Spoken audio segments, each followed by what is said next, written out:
know your My name is title with the commission. Stephen H. Stokes, Stokes, MD. Okay. STEVEN or PH? Steven. Okay. All right. And your title with the commission. Pardon now? Your title with the commission. I am the chairman of the Medical Cannabis Commission.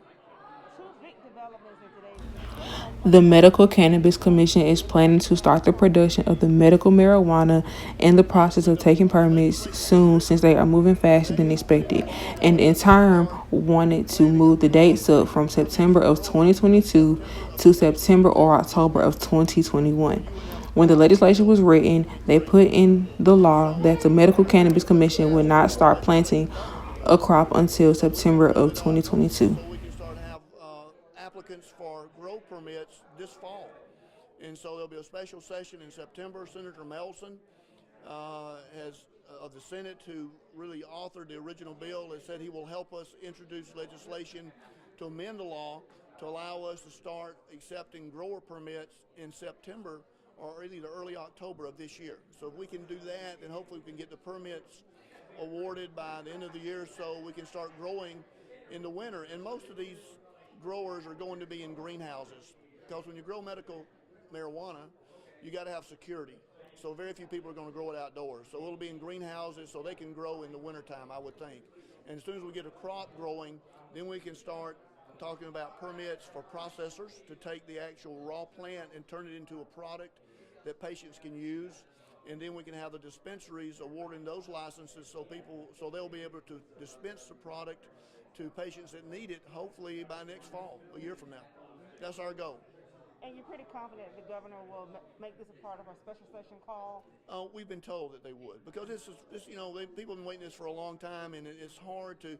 We got a lot of momentum going, a lot of enthusiasm of getting this project up and going, and so we want to continue that. And I know she did support the bill, so that's Yeah, she did. So the second thing was you all interviewed and hired and decided on your executive director today. This morning, that's correct. Yes. I appointed a subcommittee to look at that, and they did a great job. There were 14 applicants. They took the top 3. They were all outstanding individuals. They asked that John McMillan would be our first executive director. And I think mainly I wasn't in the selection process, but he had experience as Secretary of Agriculture, and this is going to be an agricultural product to get going. So he has years of experience in government and acting with other agencies and dealing with the government, and that's what we need now. We're going to have to integrate and cooperate with a lot of different agencies of the government, including the Agricultural Department, law enforcement, the Medical Society of Alabama. We're all trying to work together to put together a program. So what can we expect in the next meeting? The next meeting, we're going to get a report, I hope, from the Medical Society that they are starting to get the program ready to educate physicians, because they're the ones who are going to prescribe this. So we've got to educate physicians. We've got to find those doctors in Alabama that are willing to take a 4-hour course, to take a written exam, and then to examine patients and certify them as being a candidate for medical marijuana. So I hope we're going to get a good report from that. I hope we're going to get a report that the special session has allowed us to move the dates up a year from 2022 to this year to issue the grow license so people can start growing the product. And also you mentioned today that you all were hopeful to hear from someone with the AG's office about the Open Meetings Act. Why was that important? Well, one thing is we have to educate ourselves.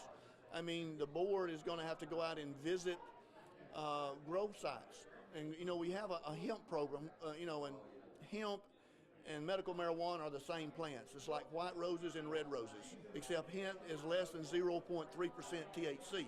It's the same plant, but it's been developed to have low levels of THC. So we have growers in Alabama that are growing hemp, that are processing hemp into CBD. So we've got some people with some experience in Alabama, and I would hope that our commission can go out and visit those facilities and look at them and become educated on what we're going to have to do.